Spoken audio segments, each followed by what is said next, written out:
ભાવનગર જિલ્લા એસઓજીએ શિહોર નજીક વડાવળ ફાટક પાસે રાજકોટ ભાવનગર હાઈવે પરથી એક શખ્સને દેશી બનાવટી હથિયાર સાથે ઝડપી પાડી કાયદેસરની કાર્યવાહી હાથ ધરી હતી।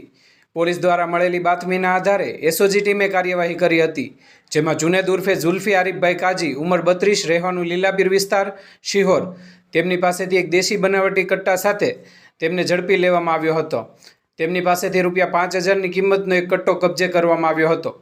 આરોપી વિરુદ્ધ આર્મ્સ એક્ટ હેઠળ ગુનો નોંધી શિહોર પોલીસ સ્ટેશન ખાતે વધુ તપાસ હાથ ધરવામાં આવી છે।